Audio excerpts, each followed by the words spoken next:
ছাত্র জনতার প্রস্তাবিত সরকার বাদে কোন ধরনের সরকার কিন্তু মেনে নেওয়া হবে না।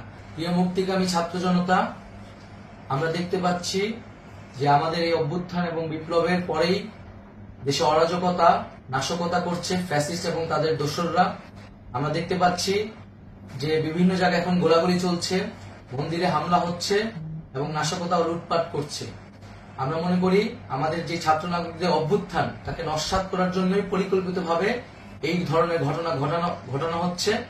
আমরা মুক্তিকামী ছাত্র জনতাকে সজাগ এবং সতর্ক থাকতে আহ্বান জানাচ্ছি এবং আমাদের যে অন্তর্বর্তীকালীন সরকার, আমরা সেই সরকারের যে প্রস্তাবনা 24 ঘন্টার সময় নিয়েছিলাম, জরুরি পরিস্থিতি মোতাবেক আমরা এখনই তার একটি রূপরেখা ঘোষণা করছি।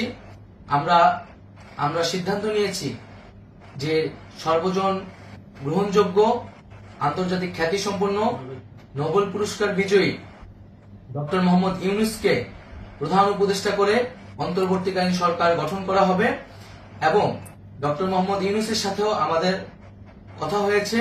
তিনি ছাত্র জনতার আহ্বানে বাংলাদেশকে রক্ষা করতে এই গুরু দায়িত্ব নিতে সম্মত হয়েছে।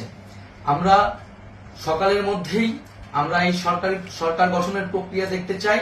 রাষ্ট্রপতির কাছে আহ্বান থাকবে যে দ্রুত সময়ের মধ্যে ডক্টর মোহাম্মদ ইউনূসকে প্রধান উপদেষ্টা করে অন্তর্বর্তীকালীন সরকার গঠন করা হোক এবং এই অন্তর্বর্তীকালীন সরকারের বাকি সদস্যদের নামও আমরা সকালের মধ্যে ঘোষণা করব।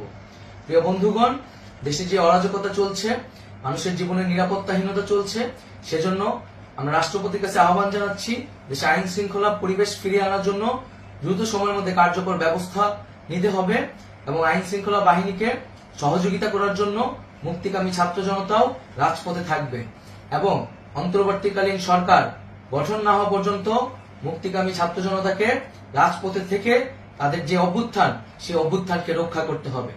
প্রিয় বন্ধুগণ, আমরা রক্ত দিয়েছি, শহীদ হয়েছি। আমাদের যে প্রতিশ্রুতি একটি নতুন বাংলাদেশ গঠন করার জন্য, সেটিকে আমাদের অবশ্যই বাস্তবায়ন করতে হবে এবং অবশ্যই ছাত্র জনতার প্রস্তাবিত সরকার বাদে কোন ধরনের সরকার কিন্তু মেনে নেওয়া হবে না। আমরা বলেছি কোন ধরনের সেনা শাসিত সরকার অথবা সেনা সমর্থিত সরকার অথবা এই ফ্যাসিস্টদের দোসরদের কোন বি টিম সরকার কিন্তু আমরা মেনে নিব না। কোন গণবিরোধী সরকারকে মেনে নেওয়া হবে না। ছাত্র জনতার অভ্যুত্থানকারী যে প্রস্তাবিত সরকার, অন্তর্বর্তীকালীন সরকার, যেটা আমরা সিদ্ধান্ত উপনীত হয়েছি ডক্টর মোহাম্মদ ইউনূসকে প্রধান উপদেষ্টা করে এই সরকার গঠন করা হবে, সেই সরকারকেই বাস্তবায়ন করতে হবে অবিলম্বে।